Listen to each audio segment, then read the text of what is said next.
Whenever you see an Old West saloon in a TV show or a movie, they're always drinking, but they're never eating.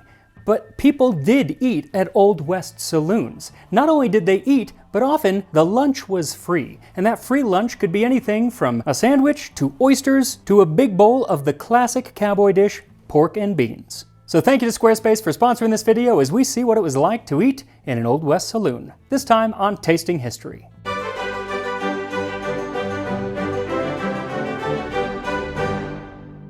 Today I am in the old mining town, the old ghost town of Cerro Gordo, which is in California, right off of Death Valley. Back in the late 19th and early 20th century, it was home to miners working in the nearby silver, lead, and zinc mines, so of course it included several saloons. Saloons that would feed and water the miners when they came down from trying to find their fortune.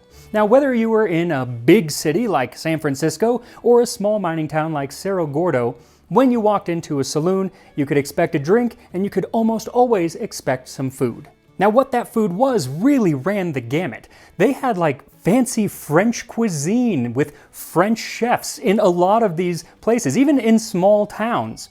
But then some saloons had, pickled eggs and pretzels, just like you would find in many bars today. But George Ade, when he was writing in, I believe, the 1930s, he was writing about the saloons that he remembered when he was young. And he said, right in the center of the soiled table cover, you might have found a bowl of baked beans, and alongside of it, a glass of troubled water, and in the glass were immersed several forks which, the evidence indicated, had been used in hoisting beans. So the baked beans I'm making, the troubled water with utensils in it, which is basically dirty water that people have been using the utensils over and over. I'm not doing that because that's gross. Now I found lots and lots of recipes for baked beans, but since saloons were making these foods for profit, I figured I would use the recipe from Cooking for Profit, which was produced with the restaurants and saloons of the Old West in mind. It was originally published in the San Francisco Hotel Gazette in 1886 and says, baked pork and beans. Wash and pick over a large heaping cupful of navy beans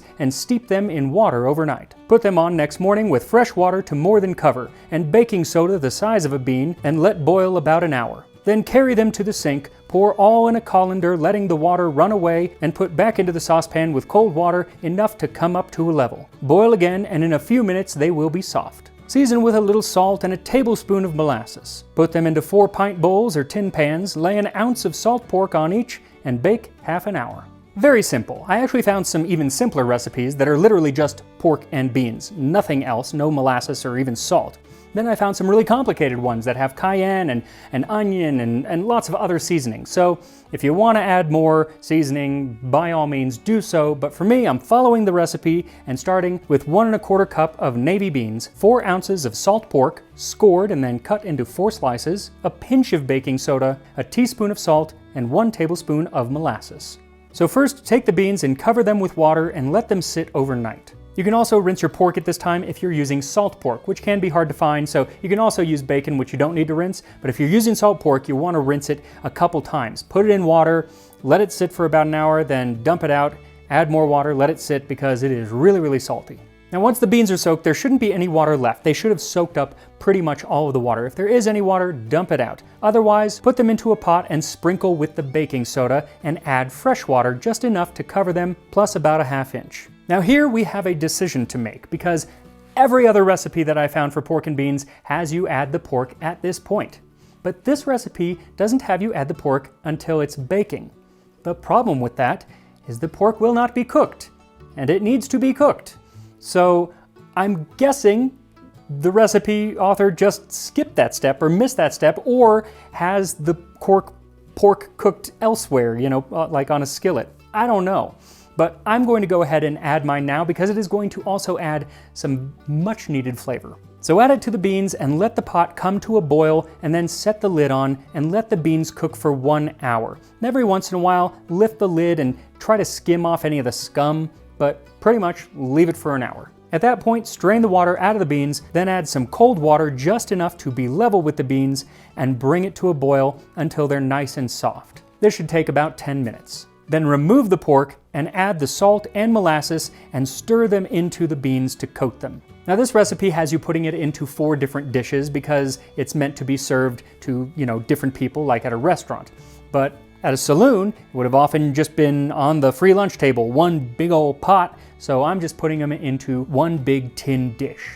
So once the beans are in the dish, set the pork on top and place the whole thing in the oven at 350 degrees Fahrenheit, 175 Celsius for a half hour. Now, saloons in the Old West, especially in a small town like Cerro Gordo, were so much more than just a watering hole. As the first building that often went up, a saloon might also act as the courtroom, a barber shop, the town hall, the undertaker's parlor, or even a church should a pastor come through. But on the daily, it was for food and drink. So other than baked beans, what might you expect to get when walking into an Old West saloon? So the exact definition of a saloon is kind of up for debate. One definition is any place that serves food and drink but makes most of their money through the drink.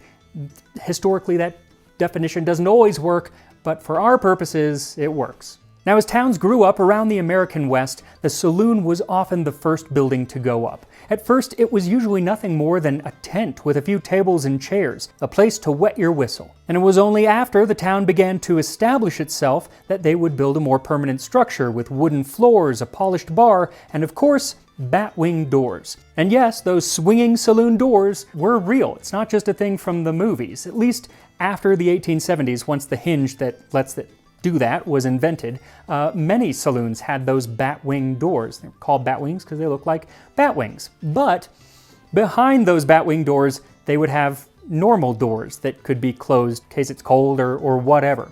One of the reasons for those bat-wing doors was to let the smoke out, people were always smoking, and to let fresh, cool air in, kind of create a breeze if you opened up a window. But also, it was at the height that if children were passing by, they couldn't look in and see all the drinking and gambling going on. And there was always drinking and gambling going on. Now, as far as gambling goes, the most popular games were poker and faro. Faro isn't really played much today, but in the 19th century it was often played more than poker because more people could play at once, the odds were better than most games of chance, and it had very simple rules, and it was easy to follow along. Which is always a benefit if you have been drinking heavily, and many people were, at least in a decent saloon, drinking heavily. So what exactly were they drinking?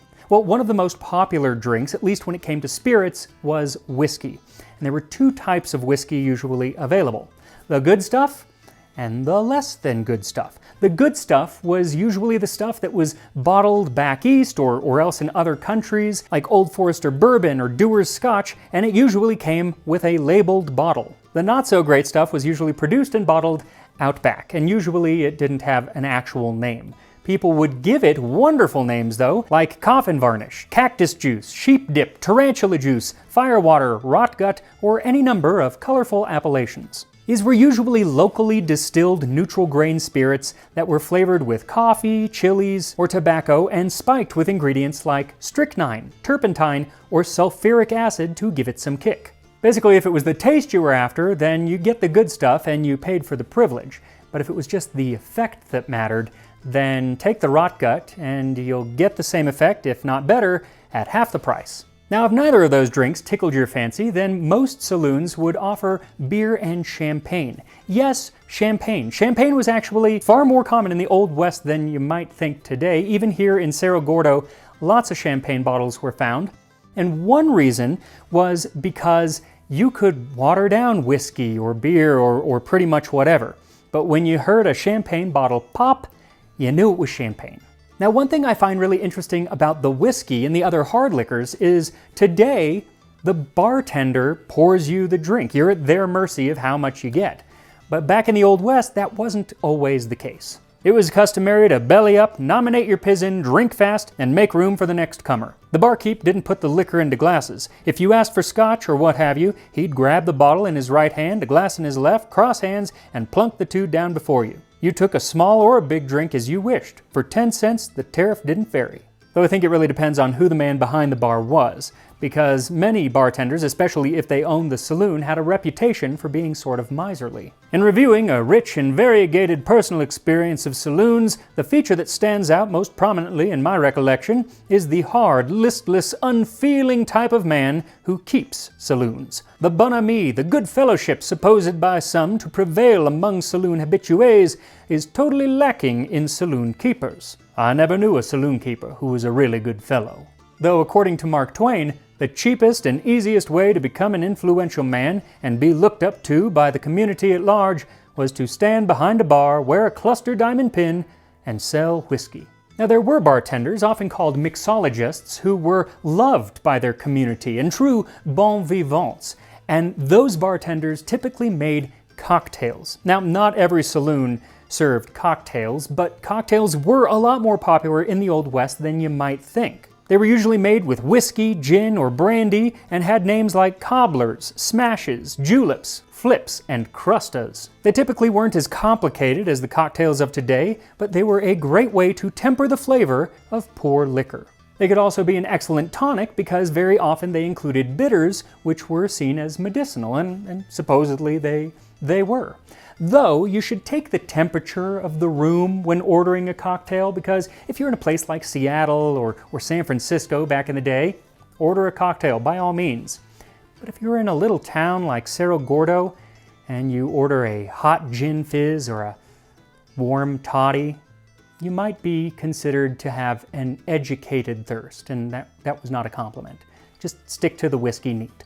Now, as different saloons offered different drinks, they also offered different foods, because just like bars and restaurants today, they ran the gamut. There were those saloons that were a single room with a handful of tables, a few spittoons, sawdust-covered floors, and a tinny piano in the corner. And then there were those that were multi-story buildings decorated with velvet curtains, crystal chandeliers, silver-framed mirrors behind the bar, and can-can dancers entertaining the men every night. For instance, at the Occidental Saloon in Tombstone, Arizona, for Sunday dinner, they offered things like chicken giblet soup, salmon, leg of lamb with oysters, an assortment of cold meats, boiled meats, roast meat like suckling pig or pork with applesauce, fashionable dishes like cream fricassee of chicken and lapine domestique with desserts of custard and fruit pies and plum pudding. French cuisine had become all the rage in America at the time, and that included the Old West. Even over in Death Valley, which I think is that way, there was a French restaurant in the 1800s, which is just crazy. There's no French restaurant there now. But for every one of these fancy saloons, there were probably half a dozen that were more middle of the road. They offered merchant lunches, which typically cost 10 or 15 cents and included a beer along with a little stew or baked beans or roast beef or mashed potatoes and gravy. Then there was the free lunch, which was a staple of saloon culture throughout the country in the late 19th century. It wasn't exactly free. Essentially what you did was you went into the saloon and you bought a drink. And for the price of that one drink, you got full access to a lunch table. And usually the food that you got to eat was worth far more than the price of that drink. So it was incumbent on the bartender to make sure you kept drinking so they could make their money back. The cheapest places for men are supposed to be the so-called free lunches, though this is probably a mistake. For these free lunches are attached to bars, and it is expected that their guests shall patronize the bar sufficiently to pay all favors they get in the way of free food. San Francisco saloons were especially famous for their free lunches. In 1891, Rudyard Kipling, who wrote The Jungle Book, came through San Francisco and went into a saloon, in which men with hats on the back of their heads were wolfing food from a counter. It was the institution of the free lunch I had struck. You paid for a drink and got as much as you wanted to eat. For something less than a rupee a day, a man can feed himself sumptuously in San Francisco, even though he be a bankrupt. Remember this, if ever you are stranded in these parts. Now, just because it was free does not mean that it wasn't still quality food. One meal included a monster silver boiler filled with a most excellent oyster soup, a round of beef that must have weighed at least 40 pounds, vessels filled with potatoes, stewed mutton, stewed tomatoes, and macaroni à la française. All that for the cost of a 15-cent drink, which even with inflation would be like $4.25 basically for all you can eat, and you get a drink. The thing is, especially in the larger cities where there was a lot of competition, the different saloons began upping the quality and the quantity of their food to outdo each other, and eventually they made it so nobody could drink enough to outweigh the cost of these free lunches, so all the saloons started losing money. As far back as November of 1854, the saloon owners of San Francisco got together to put a stop to these free lunches. But after 2 meetings, they realized that even if just a few saloons held out and kept offering them, then they would get all the patrons. So free lunches are still on tap for the freeloaders. And there were indeed some freeloaders. It was not uncommon for people to just walk into the saloon, walk up to the lunch table, and start eating. And should this inexplicable lunch fiend not happen to be called to drink, he devours whatever he can, and while the bartender is occupied, tries to escape unnoticed. Of course, in smaller towns like Cerro Gordo, the free lunch usually wasn't so opulent, partly because they didn't have as much competition with other saloons. Also, what you got usually depended on who ran the saloon, who was the cook in the back, or who was the owner. Like, there were a lot of Chinese saloons that would serve chop suey and chow mein, very, very popular in the Old West. Lots of German saloons that had different sausages like bratwurst and sauerkraut on the menu. And then, of course, there were a lot of Mexican saloons because until 1848, California and most of the Southwest was Mexico, and so they would have pozole and tamales on the menu. And most all of the free lunches would have an assortment of things like cheeses and pickles and little cold meats and clams and oysters. Oysters were incredibly popular in America at the time as a whole, but especially in the Old West among cowboys and miners. You don't usually watch an Old Western and see people eating oysters, but they did a lot. Sometimes they were fresh oysters. They were coming in on trains and stuff from places like San Francisco. But a lot of times, especially in smaller towns that were further away from the trains, you would have canned oysters. Then there was another category of food that was almost always sure to be available at a free lunch. These included sundry pretzels, crackers, bits of cheese and sausage, and a salt pickle or a radish, a repast intended to provoke thirst rather than to satisfy hunger. Salty snacks are still common at bars today because they do make you more thirsty. And pretzels and salted peanuts, those are still at many bars, but one thing that didn't really make the leap to today is the sardelle. A limp, silver-coated minnow, a relative of the sardine, saturated with brine and probably sold by the hogshead, became one of the staple standbys of every saloon catering to a reliable beer trade. They were saltier than the 7 seas and were served whole. They were in great favor because a patron, after he had taken a couple of them draped across a slab of rye bread, had to rush to the bar and drink a lot of beer to get the taste out of his mouth. The sardellen were more than fish. They were silent partners. So now that we know what they drank and what they ate at an Old West saloon, my question is, how did they eat it? What did they look like when they were eating? Because these were often communities where men outnumbered women 20, 30, 40 to 1, if not more. So table manners, I'm thinking, weren't so great.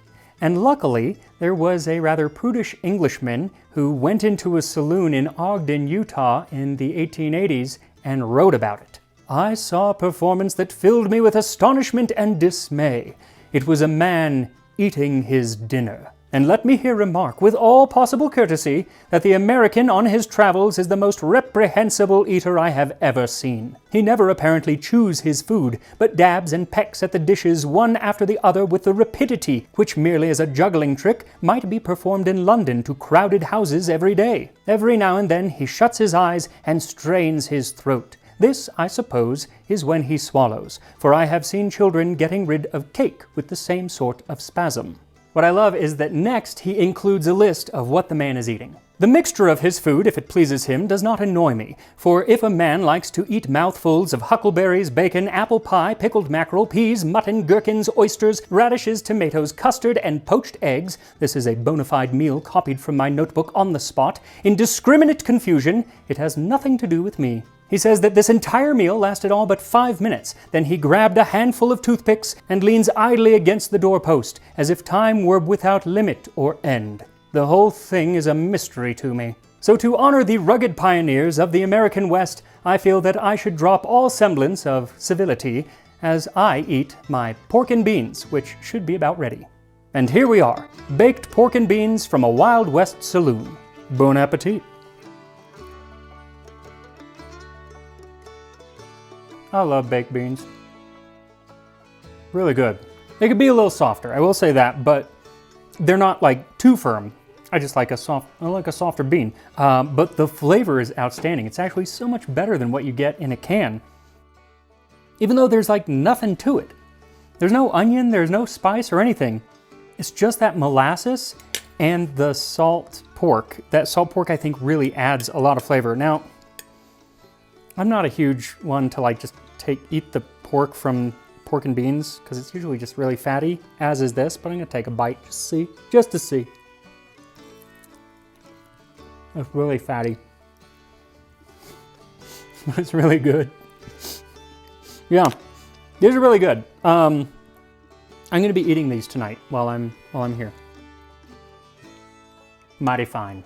So as always, I will get this recipe up on the Tasting History website, tastinghistory.com, which I made with help from today's sponsor, Squarespace. Squarespace makes building a website so easy with their dynamic tools like their drag and drop technology for both desktop and mobile. And they have lots of templates which give you a wonderful base to start with, and then you can customize it however you want. And when you make a change on the desktop version, it automatically makes it on the mobile version. And if you use your website for business, Squarespace lets you create email campaigns to keep in contact with your customers so they are always apprised of new items or when there is a sale. So if you're looking to start a website, go to squarespace.com for a free trial, and then when you're ready to launch, go to squarespace.com/tastinghistory to get 10% off of your first purchase of a website or domain. And I want to thank again Brent for letting me film in his amazing town. Definitely go check out his fantastic channel, Ghost Town Living, and I will see you next time, here again, I believe, on Tasting History.